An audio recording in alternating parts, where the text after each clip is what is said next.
Y'all ready to get started? All right, cool. All right, folks, we're going to get going. Thank you so much for being here. We're so grateful to have you all. I'm just going to do a quick introduction for our two speakers and the New Hampshire Reproductive Freedom Fund, and then we'll let Deb give us a quick reading, and we'll get going. Sound good? Cool. So thank you for being here. I especially want to thank the Reproductive Freedom Fund of New Hampshire, who we're going to be donating 20% of all tonight's proceeds to. We've got copies of the book over at the book desk on the other side if you want to pick one up. And the fund also very generously provides the Plan B that we have over at the book desk, which we're able to provide free to folks in town. So we're very grateful for them for that. Our author, Deb, is a local author who studied writing and literary criticism in New York. She has a degree in English and communications and has had a long career as a special educator, retiring from the Dresden School District in 2016. Jane's Cure is her first novel. We're so excited to be able to have you here to read for it. And my favorite fun fact about you is that you train English setters for hunting competitions in your off time. Dr. Johannensen is an OBGYN who's provided family planning and abortion care for more than 25 years. Although her clinic in Montgomery, Alabama was shuttered after the overturn of Roe, she's determined to continue to help women, families, and all individuals in need of abortion care in the post-Roe United States. The Reproductive Freedom Fund of New Hampshire was founded in 2019 to meet the needs in New Hampshire for an accessible source of financial aid for abortions. The fund recognizes that reproductive justice is not a singular issue, but one that is multifaceted and comprehensive. We're so glad to be able to donate to them tonight and to thank them for the Plan B that they're able to supply to us. So thanks for being here again. Deb, I will hand the microphone off to you and let you get started. Just clip that to your shirt. And I want to thank Still North for sponsoring this event. It's really wonderful. I'm having, I see it. It's a little clippy thingy. Okay, I'll do it. Got it? I think so. Got it? Okay, I can see. She's giving me the thumbs up. So it's wonderful to be able to read in my own backyard. So this is really special. And I want to thank H for doing a bang-up job in all the different ways she did outreach and working through the various issues, especially, and Allie for who owns the bookstore, who figured out a way to try to make book sales do double duty. So I really appreciate all of that. So I brought this little. Just indulge me for a second. This is a little book written in 1847, and the title is just too good not to share. The Married Woman's Private Medical Companion, Embracing the Treatment of Menstruation or Monthly Terms During the Stoppage Irregularity or the Entire Suppression Pregnancy, How It May Be Determined with the Treatment of Its Various Diseases, Discovery to Prevent Pregnancy, the Great and Important Necessity where Malformation or Inability exists to give birth, to prevent miscarriage or abortion, and when effective or necessary, to effect miscarriage. When attended for the entire safety, causes and mode and cure of barrenness or sterility by, and then there's a long pseudonym. This was actually not a real, this was a pseudonym for a number of different people who were providing this service to women. Dr. A.M. Morisseau, 1847. Okay, this is when this is published. And this book was banned among all kinds of other books that were banned that gave women information about birth control and how to interrupt a pregnancy. So this little book is kind of important and special because but there were actually quite a lot of them around. I mean, what's surprising is that there are a lot of people who had this book. And I guess that's as good an intro as any is saying that I wrote my book because I had the question, where did all of this heat and fire and worry and where did all this come from around the issue of abortion? And I just didn't understand how this came roaring back when it was an issue that, as a much younger woman, I had felt that we had handled this just fine and we had what we needed and we were done. We were not done. We are not done. You know, we probably will not be done for a long time. To have people own their own bodies, that's really what it's about for me. So it's a work of fiction. It's set in 1850. It concerns a midwife who comes into town as an outsider, and she gets into trouble relatively quickly. She becomes a midwife's apprentice, and then when the midwife dies, she takes over that practice, and she pushes the envelope a little bit, and she starts offering a little bit more than what had been offered by the previous midwife, and that gets her into hot water. So the novel is relatively short. I'm going to read 3 sections of it today, three little bits. I'm going to try to keep you, I find a hard time listening to very much besides what's in my car. So I'll try to, but it's three spots, and we're opening it with the very beginning of the book. And then I will do the next introduction and then the last. So, a bluebird, February 1850. I hear a bluebird. It's early February, and I know it's too soon for him to be back. When I close my eyes, I see him, a piece of the sky, his breast brushed with sunset. Did he follow the steamer packet from somewhere south? Boston, perhaps? Or maybe Maryland? Did he chase a line of slaves escaping to the north? Every day, more of them cross the St. Croix River from Maine to Queens Bay, where they are free and despised. How did my bird find his way to the ash tree outside my window? He flew on a wind blowing north and east past the Yankees to this town in the colony of New Brunswick, its people clinging to the shore, to the past, and to a young queen across the sea. Queens Bay, my home for the past 2 years, shire of the county, graced with a new courthouse and a granite jail built for the likes of me. The stone blocks glisten with salt, and the stone blocks glisten with frost, and I think of salt, something I crave.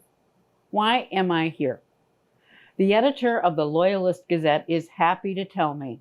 The angry letters pour into the paper, mostly doctors from all over New Brunswick, Nova Scotia, Upper Canada, and of course from our neighbors in Maine.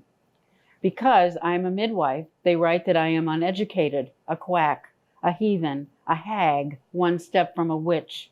They write that I kill the ignorant and unwary. They write that I endanger women with my cure, that is Jane's cure, and they call it a quack medicine. They write I do not know what I am doing. They write that hanging is too good for me, that I should be burned at the stake as in the olden days, but that the Queen's law now forbids such punishments, more's the pity. They write I am an unnatural woman who shuns men and children. They write I kill babies. And they write the one thing that is true. I threaten the sacred duty of women, which is to bring forth children. I am battered by these letters, I must admit. I want to turn to my ledger where I kept my notes, my words nestled up tight against Biddy's, the midwife before me. No doubt the doctor stole it from my cabin, where he will paw through it, looking for both evidence and guidance. Evidence that I broke the law, and guidance for how to help the suffering souls of Queens Bay. He is an ignorant ass, but an ass with power, the worst kind. I know he will steal our remedies and recipes and take credit when the wart disappears, the headache fades, the infected finger stops weeping pus and grows a scab. It's all there in our brief notes. My hands giving strength to a laboring mother and all who labored with her, the sisters, the neighbors, the aunts, grandmothers, a net of women catching that little fish of a baby. I imagined being an old woman and running a gnarled finger over the entries, a few brief notes, the beginning, holding the beginning of a new life. There now, Kate, it's not so bad. You're such a strong one, Millie. Cassie, help her walk around the room again. Pour her more tea. Would you, Sarah, give our Kate lots of sugar so her baby will be a sweet one. It won't be long. Don't push, not quite. Soon I'll have you squat down like you're in the privy. Deaf in my old age, my faded notes would allow me to hear the crying out, the gasp of recognition between the baby and mother, the laughter and the soft hello of men whose dirt-stained hands cradled the heads of their newborn sons. Babies and mothers, children with coughs, fathers with bad teeth, broken fingers, a splinter in the eye, and everyone with fevers, putrid throats, measles, chickenpox, smallpox. The columns, dates, people, treatments, fees. The plasters and purges, the ointments, teas, tinctures, all manner of cures, the history of our work. There were the particular remedies that women needed, that smoothed the childbearing years into a manageable course in limited terms or brought them on. My tincture was an improvement on the simple recipes known to midwives and many others over the years, and my success with it is certainly part of the reason I'm here now. But if the doctors have anything to say about it, the recipes for Jane's cure will crumble into dust. The unsold vials will be smashed. I wonder what they will do with the midwives. Perhaps a few bottles of my cure will nestle beneath some folded white shifts for a woman's future use. I'd like to think so. So throughout the novel, we have women that come to visit Jane, and she has stories about helping those women. So there's a number of different women that come. My favorite, though, is Sheila. I had more fun writing Sheila. Sheila Durant. A handful of women kept me decently fed, but most didn't stay for visits. Catherine, who's one of her friends, came less often as time went on. We were awkward with each other, like strangers. Catherine was more than a friend, I have to tell you. So it was a breath of fresh air to have Sheila Durant ushered in by Harold, the jailer, one morning. Thought I'd be in jail before you, she said. She was the same Sheila, tightly corseted, a frill of lace showing just past her skirt, her brown curls piled high, and a hat perched on top like a house on a cliff. I hadn't seen Sheila Durant since she was run out of town last year. The Baptist ladies accused her of wanton behavior and immorality, a good description of the reasons for Sheila's success. She managed to stay out of jail by paying fines or bribes, pretty much the same thing in Queens Bay, but everyone thought her luck had run out. She took her 2 children and 3 massive trunks to Halifax. It pained me. I never had the chance to say goodbye. I didn't think I'd see her again. I'm back and in business, the boarding business, she winked. I left because it was time for my children to be in school, a proper school.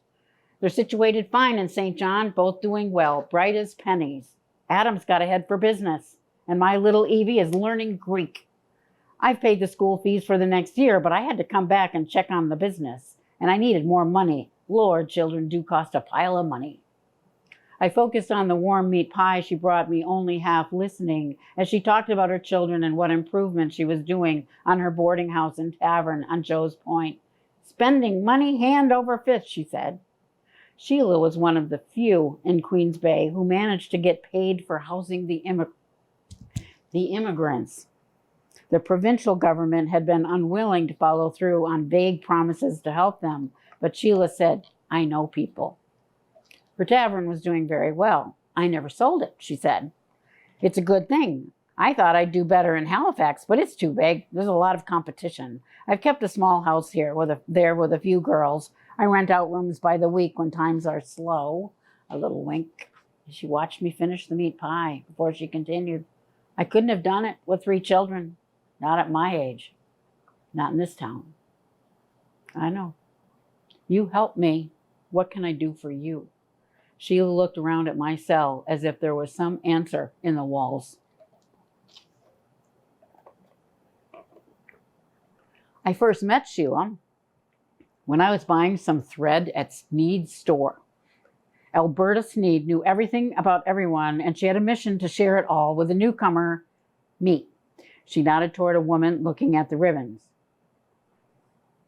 That woman over there, she's a whore. Sheila Durant. Runs what she calls a boarding house on Joe's Point, but everybody knows what she does. She has 2 children. Poor souls. No fathers, of course. I say fathers because one look, and you know they're from different sets of britches. Most of her kind stay away from the nicer parts of town, but not her. She doesn't have a jot of shame. This was said loud enough for Sheila to hear. Sheila looked up from the blue ribbon and said, Good to see you, Alberta. Are you over that nasty cold? Abe said he was worried about you. I recalled that Abe was Alberta's husband. I was trying to unravel what was going on between these two women who shared Abe. I had never heard such a conversation before. Alberta's substantial bosom was heaving. She stalked to the back of the store. Sheila put her hand out to me and said, "You must be Jane, the new midwife." "I am." I tried to keep from smiling too broadly, but I wanted to laugh at what I'd just seen. "I was sorry to hear about Biddy," she said. "She fixed my shoulder once." She leaned closer and whispered, "Be careful around Dr. Clausen. I hear he's not happy to have you as competition." Before she could say more, Alberta stepped in between us and said to Sheila, "That blue ribbon is not for sale." Sheila walked slowly to the door, and before she left, she said, "It's a shame about the ribbon. Abe loves that color on me." A few months after that day at Sneed, Sheila came to see me. She had on a rough wool cloak, like the Irish wear, and a cap with a plain bonnet. Only her high boots with black buttons gave her away. No one else in Queens Bay had such boots. The February sea was blowing a salty rain, and a good day to stay inside. She brought the cold in with her. She pulled her cloak tightly around her body and raised her chin. "Too cold to be out," I said. "Let me put on some tea." "Sheila Durant," she said. "You do remember that we met, don't you?" "At the dry goods store. Alberta hasn't been the same since." "She can't have changed that much. Abe still visits every Tuesday." Couldn't help but smile. I knew she didn't come to talk about Alberta Sneed and her husband, Abe. She'd get around to it once she was warmed up. She was full of news about the railroad scheme, much discussed in the tavern. The boundary between the US and New Brunswick had been redrawn, putting the proposed rail line squarely in Maine. The new route to Quebec was much longer. More money was needed, more shares to be sold, and investors were backing out. "I sold my shares a long time ago," she said. "I made money. I'm in a good business to know when men are worrying about money." She stirred some syrup into her tea. "You don't care that I'm a whore, do you?" "We all trade what we have, one way or another. I've got no judgment on it," I said. "Probably the only woman in Queens Bay who thinks so." "Maybe. I'm not from here. I suppose it shows," I said. She cocked her head and looked me up and down. My hair was loose, my hands none too clean. My apron needed a good wash. She looked under the table at my moose skin boots. "I'd say you fit right in. A regular fashion plate wearing gowns imported straight from Paris." "I'm an import, all right." We laughed over the steam of our tea. "Me too," she said. Sheila was hungry for talk. She grew up in St. Stephen. Her mother died when she was born. When she was 10, her father sold her to a farmer for 2 hams and a barrel of flour. She was supposed to be a servant, helping the wife out with the children.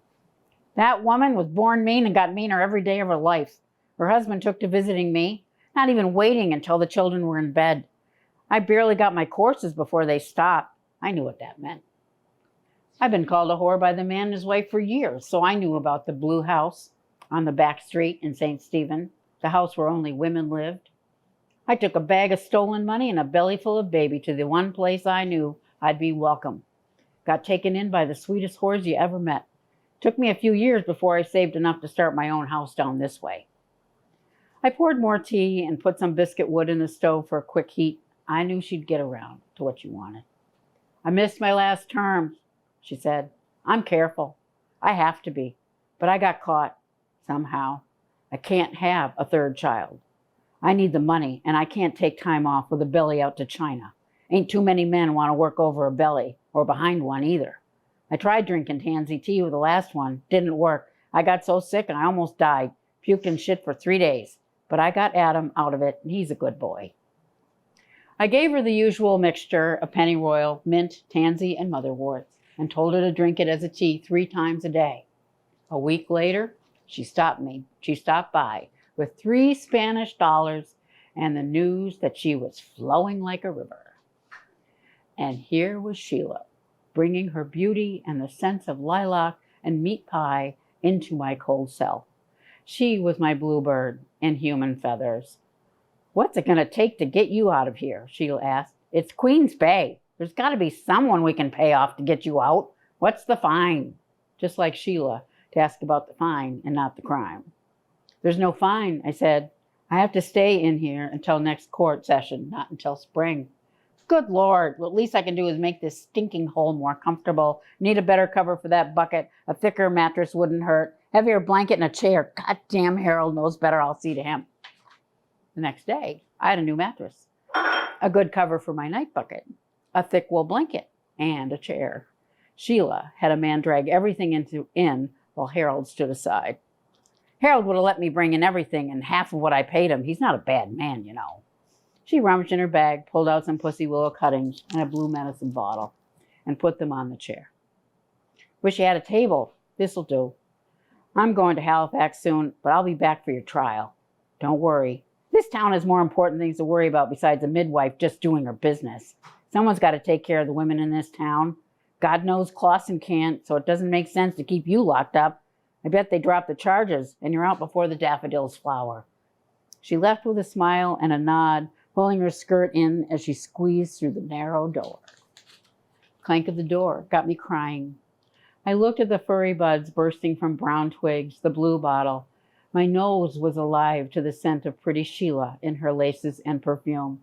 I wasn't crying because I was feeling sorry for myself, just grateful for this magical bit of beauty.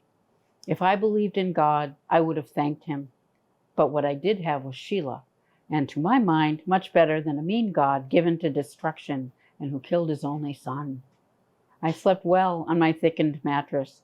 The next morning when I opened my eyes, I saw that blue bottle and pussy willows. With nothing else to look at, my eyes sharpened to all color and shape. If my eyes could taste, the vase would have been sugar, the pussy willows salt. And so, this is closer to the end of the book.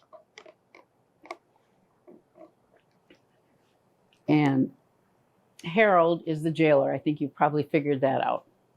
So we start with him. Harold has become a friend with an iron key and my freedom attached, but a friend nonetheless. The last barrier between us came down when his daughter couldn't stop coughing. He asked me what to do, and I sent word to Cassie to go to his house with cough syrup and some mustard for a plaster. I told him to let the girl breathe in the steam from a bowl of hot water with a towel over her head. His daughter was singing at church the following Sunday, cough gone. Harold kept my cell door open when the jail was empty but for me, although the heavy outer door was always locked. He picked me a posy of dandelions, the yellow flower heads drooping the instant they came inside, a clumsy but beautiful gift. He let me clean all the cells and his office. This activity gave me exercise, and I slept better for it.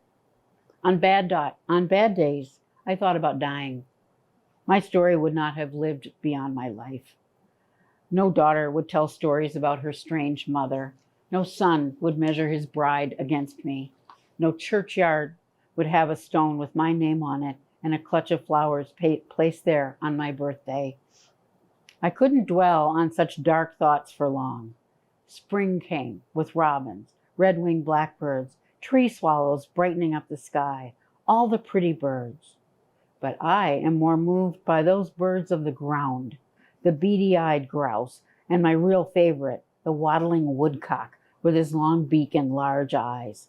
Why do they make the trip north, to the still cold land prone to March storms? It must be something in the sky that calls them north as it calls to me. Jimmy would say it's a wonderment of nature. I wonder, I'll just tell you, Jimmy is a love interest. I wonder if he ever thought of me. I wonder if he read about my case in one of the many newspapers reprinting the Loyalist Gazette's fevered prose. No doubt he'd found a pretty girl and married her. He might even be a father by now. I made myself jealous, bitter, and angry at me, at him. Last night at dusk, I heard the woodcock's eerie, flat call, and then the fluttering of his wings as he circled up towards the moon, beyond sight, and then I heard him plummet towards the earth, a shooting star, chirping all the way down, a display of bird love like no other. In a week or two, his mate will lay a few brown speckled eggs in a shallow ground nest, hiding in the open, her feathers a perfect leafy masquerade. Once I almost stepped on such a mama.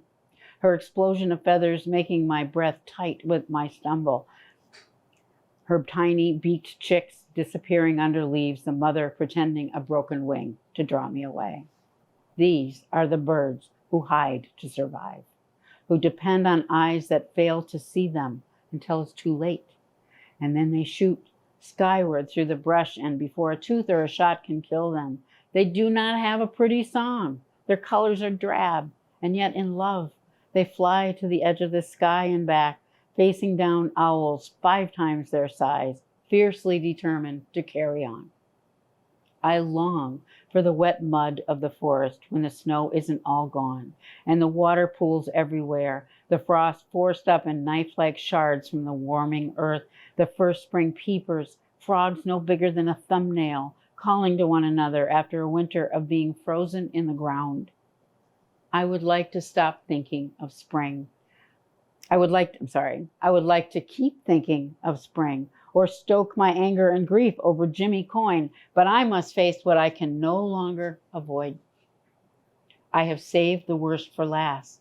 I will force myself to recall the story that condemns me. Thank you.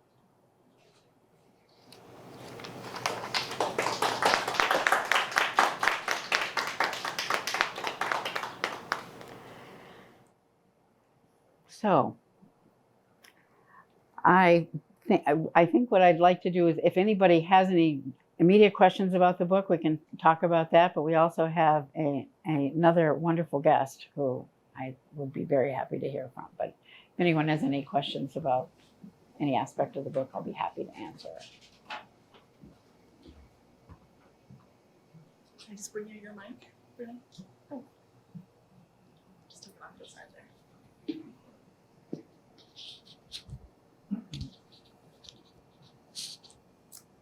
Your turn. Well, I'm going to just say, one of the things that's going on right now that I'm involved in and that Renee is involved in is how do you get medication abortion, the abortion pills, to people who need them, who are not in states where they're readily available, or they're prohibited, or they're banned altogether, or where it's illegal to get them. So how do you do that? And there is not surprisingly, there's a large number of people who are now very active in that effort to try to make sure that people can have the care that they need. And in talking with H about putting together this event, since this is such a timely novel in terms of what she's experiencing, what's going on, and I could talk just briefly about abortion law. This book came from my interest in like I said, where did it come from? The first abortion law was passed in England in 1803, and it came across the pond, as they say, to New Brunswick in 1810, and it prohibited anyone from giving any woman anything that would make her have an abortion. Now, they didn't really know whether or not somebody was even pregnant. I mean, this was the standard view of when a woman was pregnant was when she felt life, which is, around 5 months. Am I right? Mm-hmm. Okay. Quickening. So yeah, quickening. Sure. So any up until then, everything was fair game. I mean, you could pretty much do what you wanted without anybody having much concern about it, and all functions of the body were considered to be like, this is the normal thing. You have your terms. If your terms don't come, you should do something to make them come. So, you might be pregnant, or there might be something else going on. So this was so in 1810, they passed this law that prohibited any woman or any person from interfering in a woman's, bringing on a woman's terms. Now, you'd think that might have had something to do with actually preventing abortions, but it really had more to do with trying to get rid of midwives. Midwives were performing most of the medical care in many of these small communities. And there was a large number of men who started going to medical school, and these medical schools were for profit, and they were graduating doctors in 13 weeks. Dartmouth graduated. doctors in a very short period of time. The amount back in the day, that Dartmouth's medical school closed, I think, in 1926, and then reopened.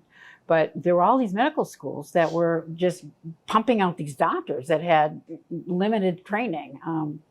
The standard way of delivering a baby at the time that this book was written was to deliver it with a woman underneath a sheet, and the doctors were in there trying to figure out what was going on because they didn't want to hurt her modesty. They wanted to make sure that she was modest, and they made sure that the lights needed to be low, needed to keep her in a very calm state, and the room needed to be really hot. So hot, dark, and underneath a sheet was the standard medical advice. And I'm not making this up. It was that's the way it was. So midwives had a real leg up, so to speak, on actually helping women with all aspects of those things. So they needed to get rid of those midwives, because those midwives, it was an economic reason to get rid of them. And so the laws and then the subsequent push to go for licensing and really codifying how medicine was delivered.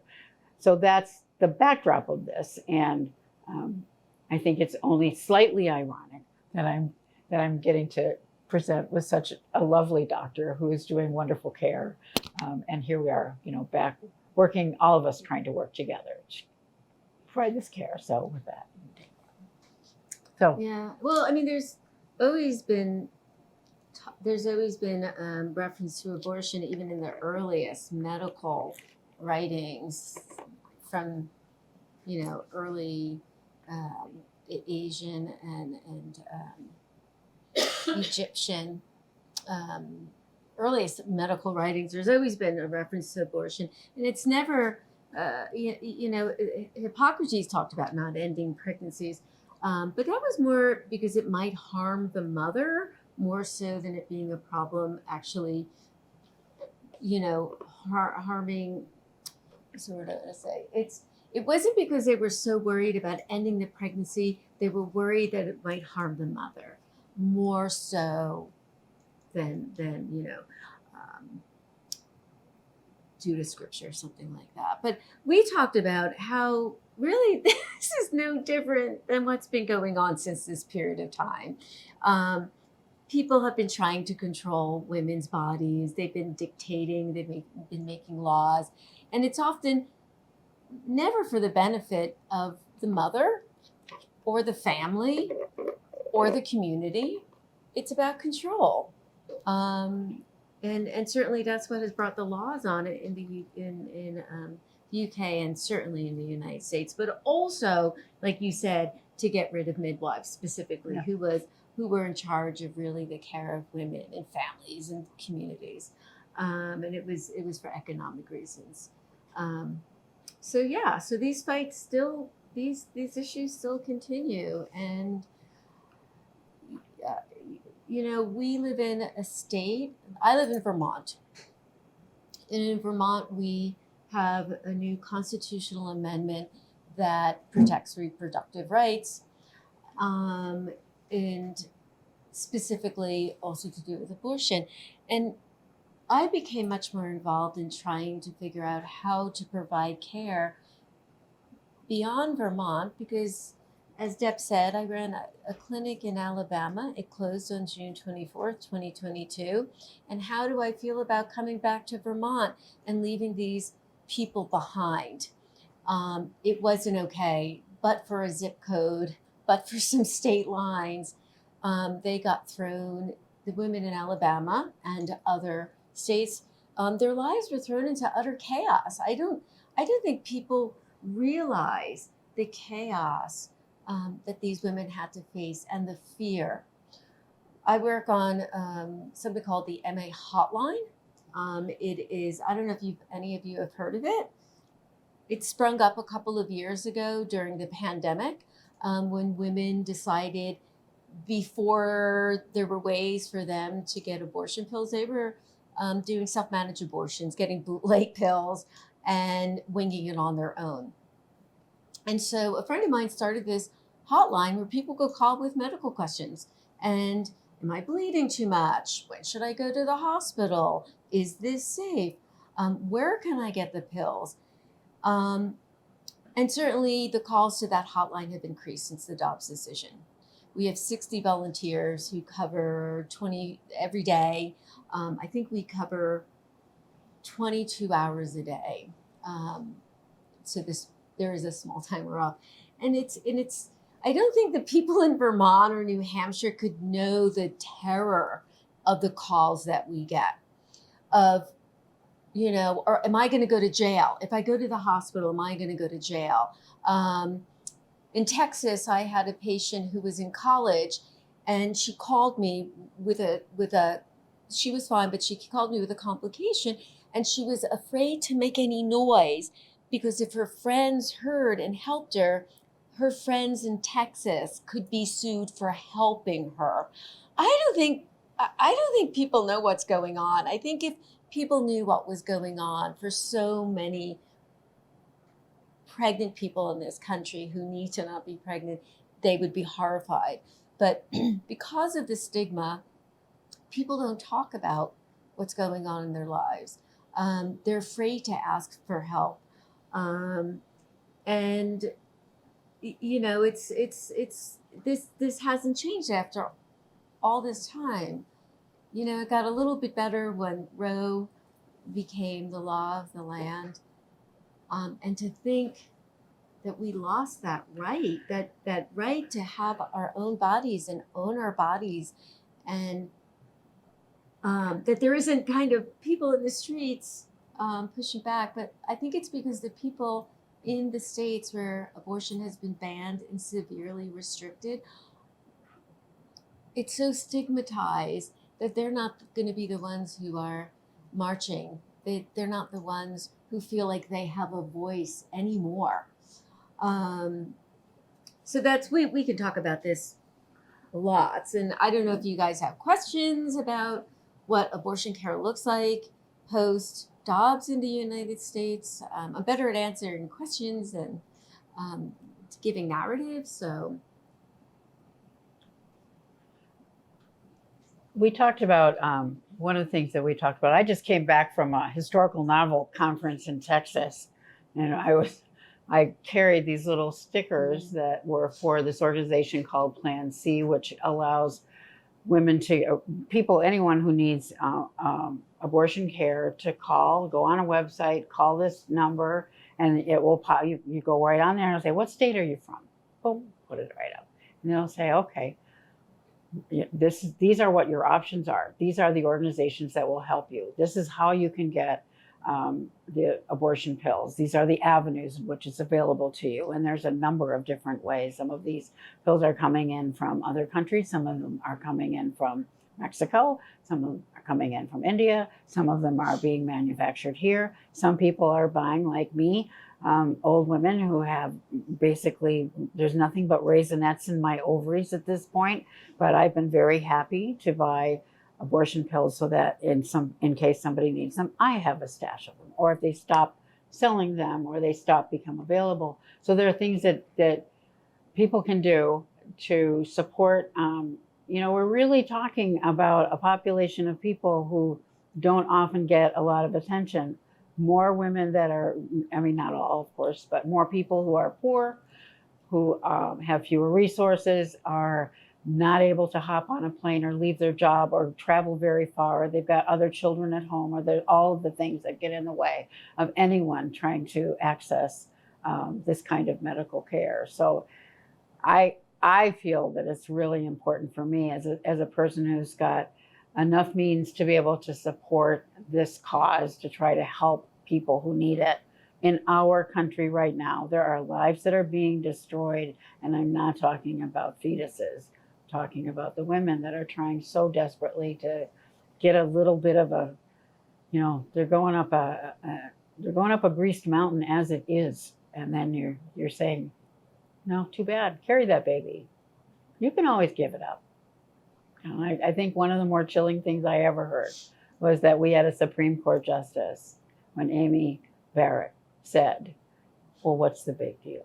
You just give up a baby, I'm sorry, Jim, I couldn't hear what you just said. I just said when she suggested that maybe what needed to happen is it needed to be easier for women to give up their children, to give up babies. So, in other words, go ahead, we're going to force you to carry this child to term, and then just give it up. What's the big deal? Yeah.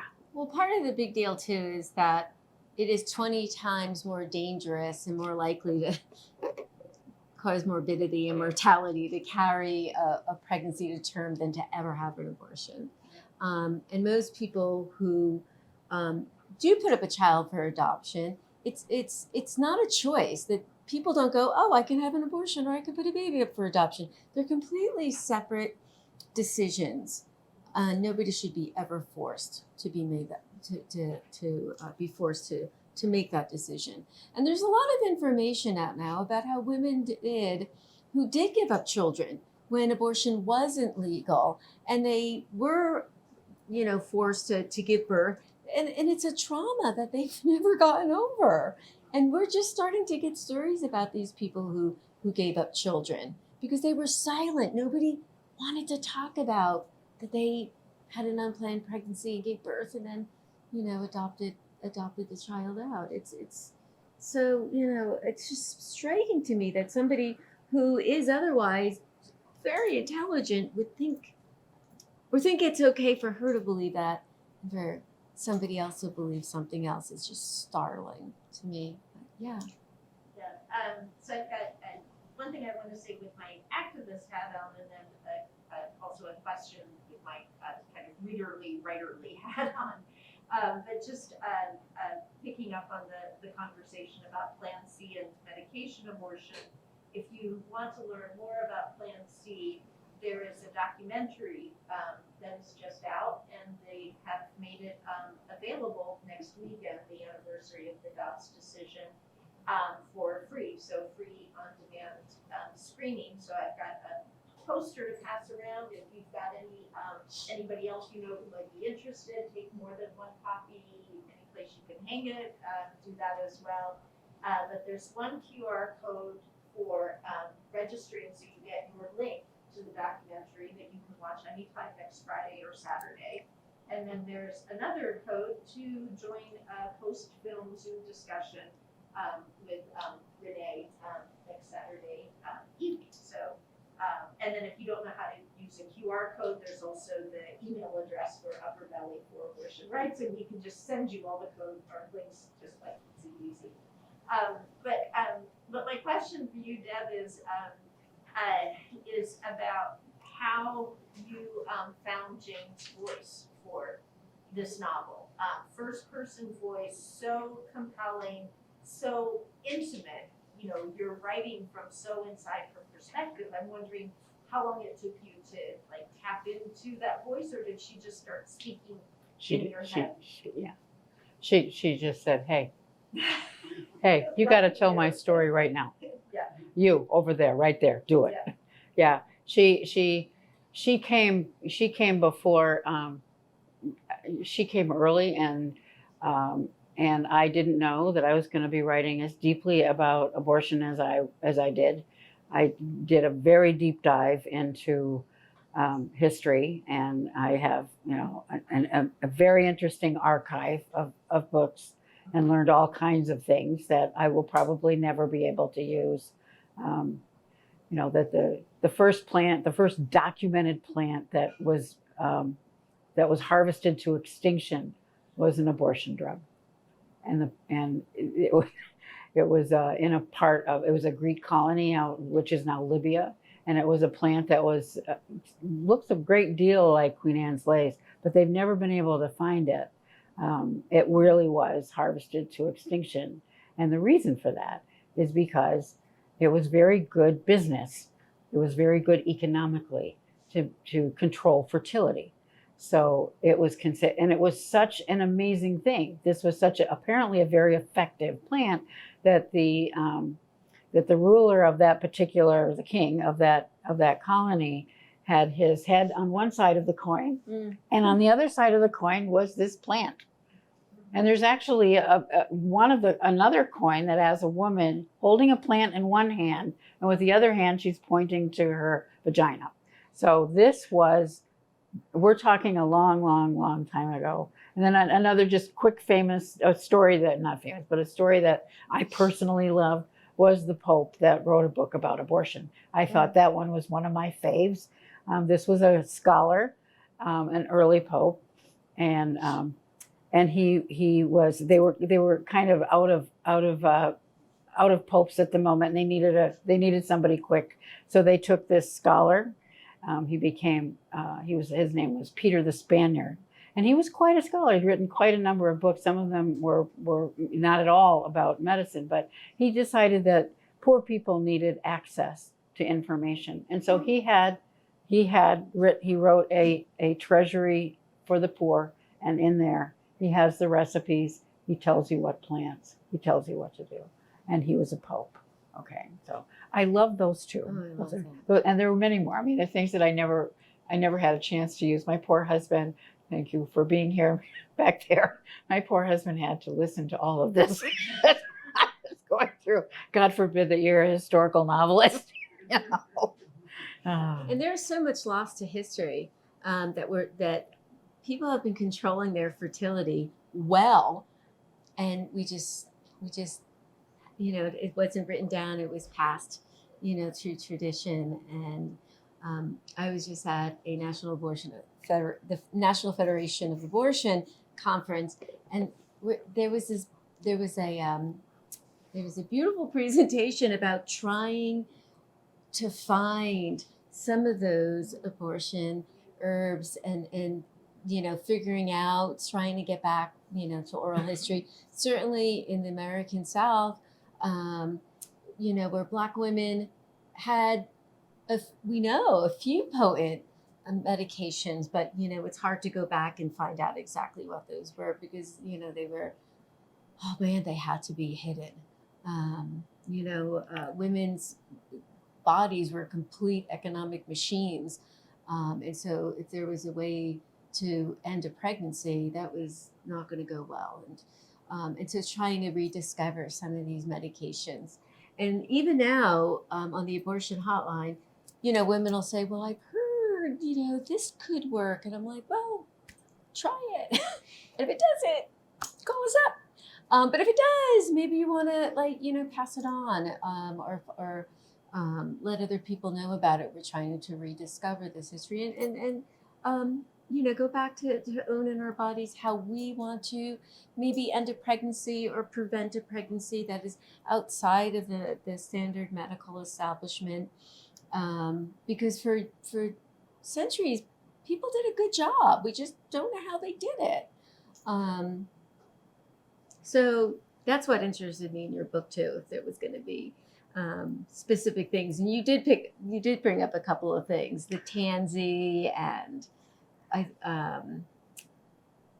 motherwort, pennyroyal, and the cotton root. Cotton root is actually extremely effective. The cotton root was used, and women who were enslaved were using cotton. And if they got caught using it, of course, it could be a real problem. But if you're picking cotton, it's pretty easy to get cotton. And also the medication we use now, misoprostol. I don't know if you've heard that medication. Well, it's the one of two medications that are used to end, to cause an abortion. And that was discovered by the women of Brazil. Do you know about this? You were shaking your head. No. Oh, it's actually an interesting story. Like, obviously some woman one day went into grandma's medicine cabinet and there was misoprostol.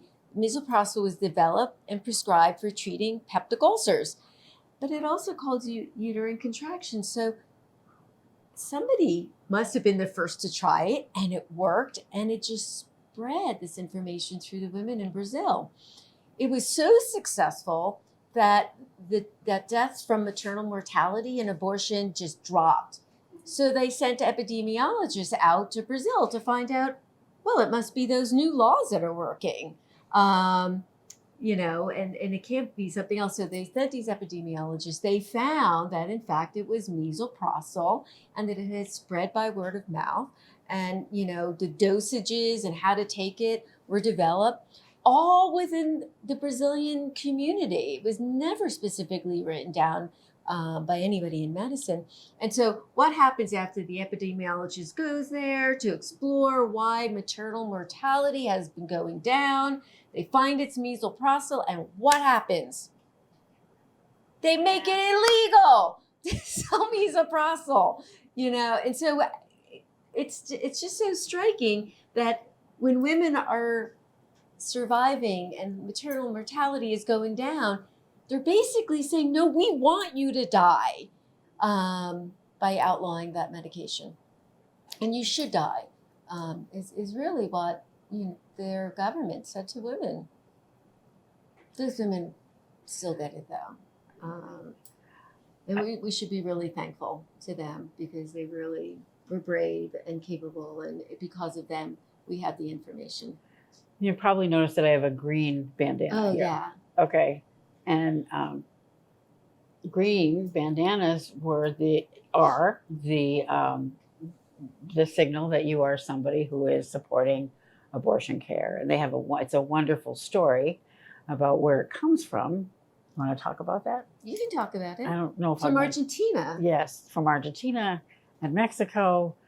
You've got these countries where women were signaling to one another that this was something that they had and they knew about, and that they were providing abortion care and pills, and that there's political movements that were successful. And you're talking about some of the more Catholic countries in the world that have had groundswell of everyday women who are coming together, people who are coming together. It's not all women, but people who are coming together to really work for and insist on the rights to their own bodies. So that's, if you see somebody who's walking around with a green bandana and it's not part of their normal outfit, you might have an idea why. And then the Irish also adopted that, the green bandana as a sign of solidarity internationally for abortion rights. I have a question about what's happening now since the reversal of Roe v. Wade. Is there, I have to admit, I don't know, is there a rise in illegal back alley type abortions? Or because we're now in a time where we have many things that are ingestible to to make this process occur. I just remember when I was in college, the whole back alley thing, I came of age when Roe v. Wade came in, and I never dreamed that it wouldn't be forever, and one of the worst scares and horrors for young women back in the 60s and 70s was that was the route they would have to go, find somebody who was not qualified or unsanitary or any of those things. And I don't know, is there anything traceable at this point to know if people are going desperate routes to end pregnancy? So, by the way, women who had money could always go to a nice doctor who did abortions. Yeah. Other women who didn't have money or were marginalized, put their life in danger. And I have to tell you that if a woman is compelled to end a pregnancy, she often is. Back prior to Roe v. Wade, women were willing to risk their life. If you were compelled to have an abortion and not continue a pregnancy, dying was always considered a possibility, and women would still do it. I'll get to the full answer of your question. I remember having a patient once who said, "Oh, doc, I guess I'm going to hell for the rest of eternity because I'm having an abortion." And I went, "Really? Like, going to hell for eternity is acceptable to you?" And she was like, "Absolutely. I need to end this pregnancy." So you have to know that women will go to any extreme to not be pregnant. It's, we used to say in our industry, it's like finding a claw in a trap. They'll eat their claw off instead of being trapped with a pregnancy. So the difference now, I think some of the data isn't all in, right? We're getting pieces of stories, but it's not the same thing. We're talking that for the majority of people ending an early pregnancy with medications, even self-managing, getting the pills on their own from a pharmacy from India, reading directions, having their abortion, is actually safe. This is not a pre-Roe world. Are there people who can't figure out where to get the pills and are resorting to more extremes? We're not seeing that. We're not hearing reports of that. I think people are either having their babies or they are finding the resources to travel, not as much as people finding pills one way or another. And it's a safe alternative. But why I think the real problem is the fear that and the terror of women thinking that they are doing something wrong and illegal and they don't own their body and they're going to get in trouble and they're really scared. That's the sad part. And people have abortions for all sorts of reasons. Some of them are really mundane. Oh, I don't want to be pregnant right now. How did that happen? And some of them are more because of extreme circumstances. But most people have abortions for everyday reasons. And to think that, again, I will always think about that college student who was so terrified. She goes, "Are you recording this?" And I'm like, "No, I don't even know your name. I don't even know your phone number. You don't know me. I'm not recording this." She goes, "I think I have to hang up because I'm afraid you're gonna report me to the police that this is a setup." And I'm like, oh, this is what we've done. This is what real people are dealing with in places that are not Vermont, New Hampshire, New York. And it's real. But luckily we have the pills that can help everybody, but can help a huge majority. We have lessons from Argentina and other places in South America where people have come up with very good support systems for women even undergoing second trimester abortions at home with pills, with support. And so that's even happening. And we're not hearing terror. I mean, there's always going to be outlying times when people do have a problem. But overall, this is being seen as a harms reduction. It's not ideal, but people are surviving. People are ending their pregnancies, and which will always decrease maternal mortality and morbidity. So, the numbers aren't really out. It's only been a year. It's scattered all over the place. It's hard to know. People aren't showing up at in fact, if we suggest for somebody to go to hospital, two of us have to agree it's a good idea because we don't want them to be in trouble. And so most of the time they don't have to go to the hospital even when they think they have to. Usually they'll be fine. Is that great? It sucks. It's terrible that we're doing this to women, that we're telling them not to seek care because they might get in trouble in a state. I mean, I think if you're not living in those states or being that person going through it, you can't know the terror that we've inflicted on people in this country. If they do go to the hospital, they can say, "I'm having a miscarriage." Yes. They do not need to say, "I took abortion pills." No, and there are no tests for the abortion pills, thankfully. Sometimes they take the abortion pills vaginally, and we always tell them if you're going to go to the hospital, try to wash it out as much as you can.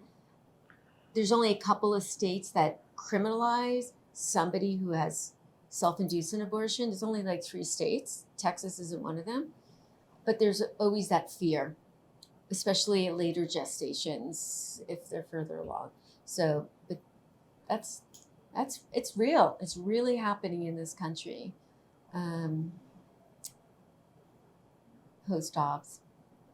Do you two in your collective experience in this activist space have maybe 3 action items that the majority of people in this country can do to support access to bodily autonomy and healthcare related? I'll tell you what I did, and this is not a fundraising appeal or anything, but I felt that what I needed to do was to make abortion pills accessible to people who need them. And so that's what Plan C is. And I have little stickers. I just got back from Texas, where I was at this conference, and I'm sticking these things in all the women's bathrooms. Spread the word. Yeah. Get it out. Well, they had let women know. They had a great big poster that was stuck on the inside of every stall, and it was all about if you are human trafficked, if you're dealing with human trafficking. Okay, so there's obviously great concern about a woman's body being humanly trafficked, except when it comes to her uterus. So now it's fully covered. I have made sure that those. So I would say, do your research, take a look at Plan C. There are lots of ways in which to support people. That's how I've looked at it. There's lots of other things. I also am a member and get regular emails and know what's going on locally, but I'm concerned about the women, the people in Alabama, Texas, Mississippi, Missouri, Idaho, Ohio, Florida. We're really looking Kentucky. at a large number of people who are impacted by this. So that's, in answer to your question, that's, I think, to me, I'm wanting to get that. I want the medication to go where it needs to go. And that's an organization that I'm supporting. And if you're traveling to any of those states, bring those stickers, place them everywhere. It's surprising how many women in these banned states don't know how to access safe abortion pills that have been vetted, transparency about price, how long it'll take. It'll also help you find a clinic, help you find funding if you want to be at a clinic and you're in Indiana. Indiana's okay, mostly. Today. Yeah, I today. can't even keep track of it. But say Yeah. you're from Texas. They can help you find a clinic. They can help you find funding. You can get all of this from the plant. And there's so many things that have gone online that are really legitimate and are really working hard to get the word out. And bringing those stickers to places. Oh, yeah, it's really, I think it's really helpful. My cleaning lady took them every time. Vote, right? I don't know if that helps very much with the Supreme Court that's packed right now.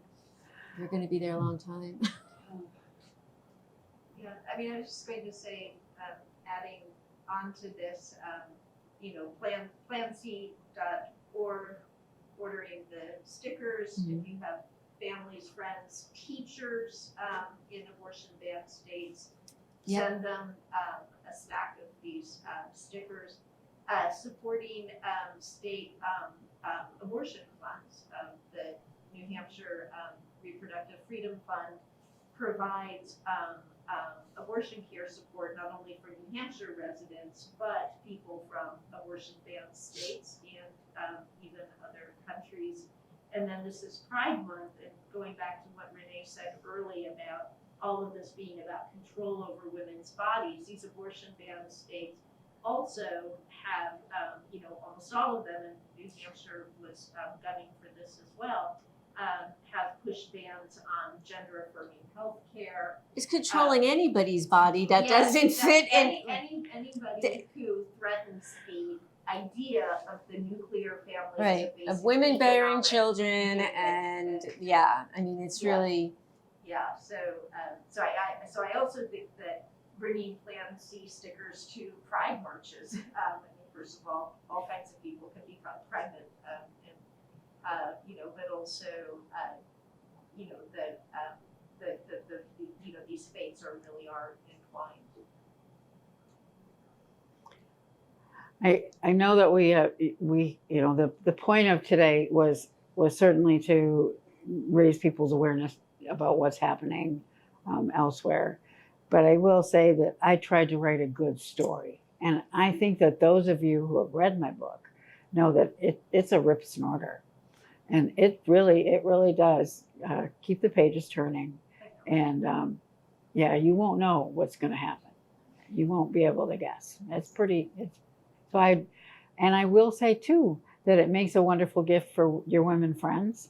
I have found this book getting passed along. It's not been out very long, and I haven't done a lot of my work that I should do in terms of marketing. I've been finishing up my next book, which has nothing to do with abortion at all, but it is also a rip snorter.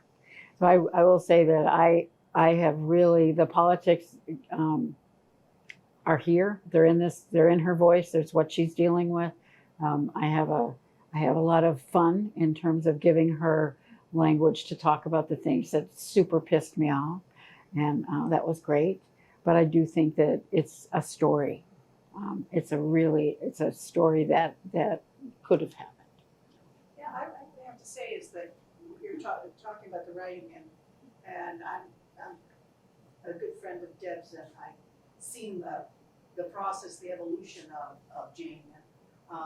One of the things that I think is really important about what you're saying is because it is so, even though it is set, in a time long ago and far away, it is totally timeless. And as a result, I think reading a book very often, and as a former English teacher, I'd say the same thing, is if you talk about something that's really, really intense and something that gets people fired up, an issue or topic, if you put it in a good story, then people think about it, and people respond to that. And so if you have that you can accomplish something really, you can really accomplish something if you have a good story that also is addressing a really important issue. So this book will probably be more of a word of mouth book. So I'm going to encourage all of you who do read it to talk about it.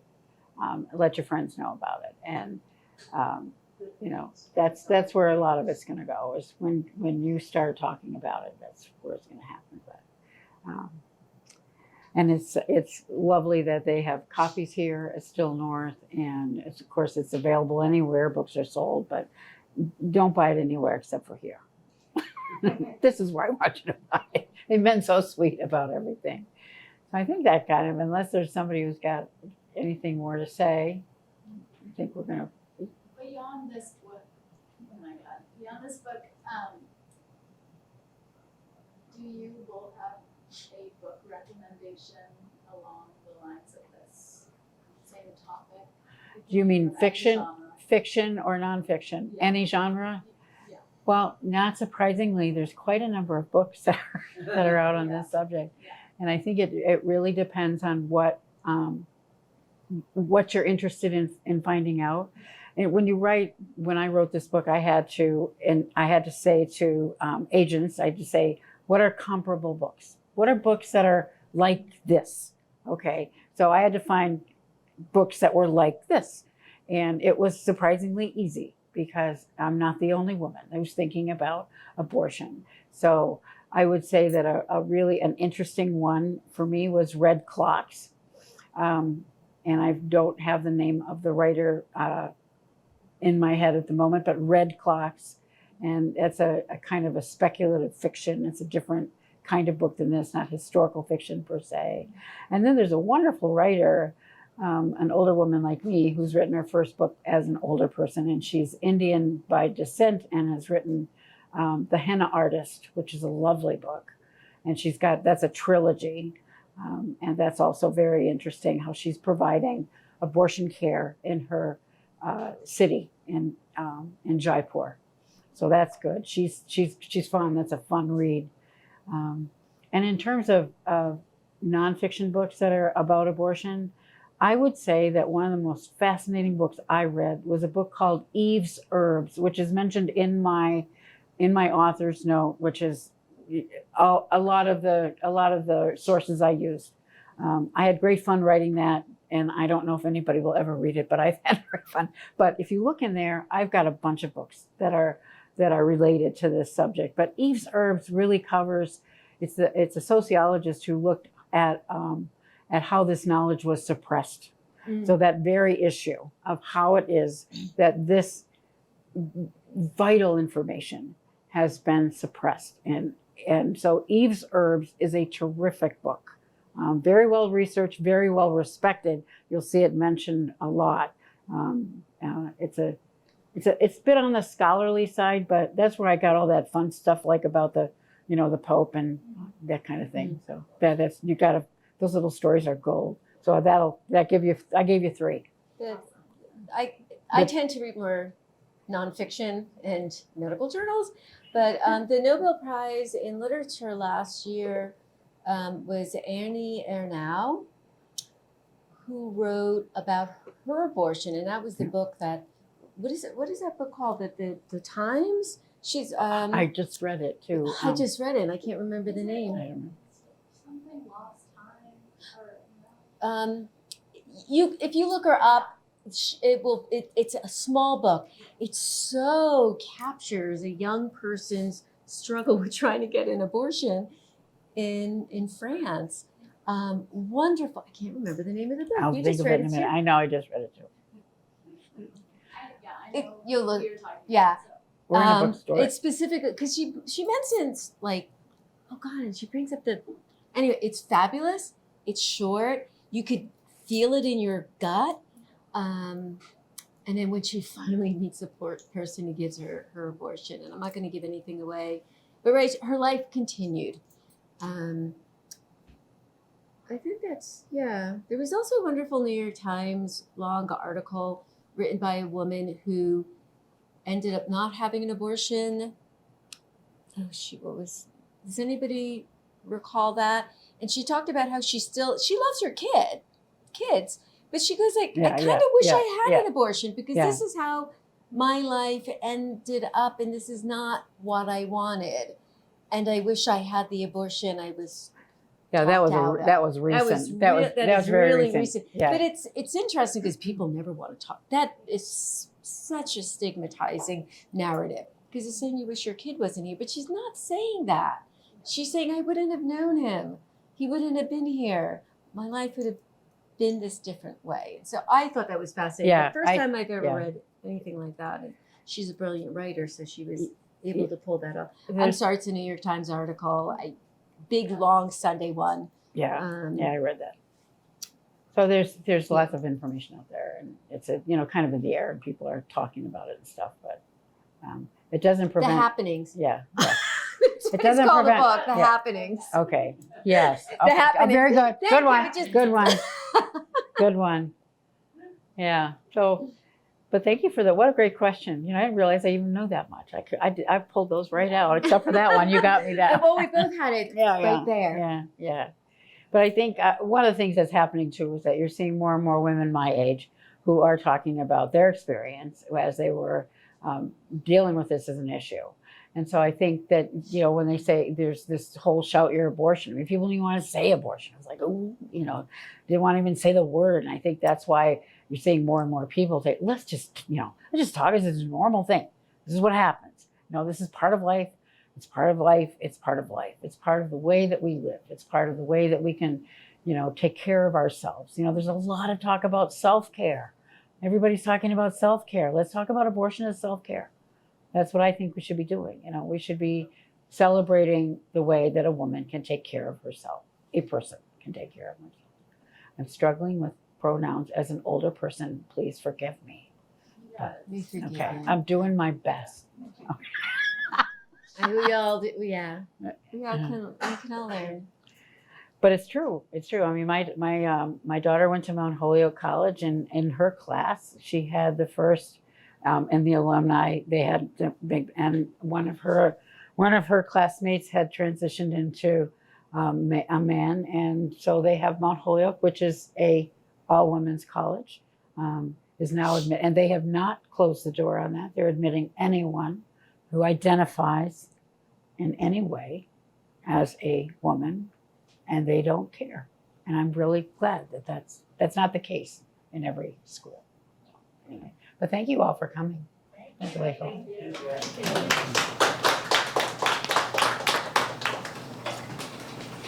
And I have bookmarks with my cute little English setter puppy on there.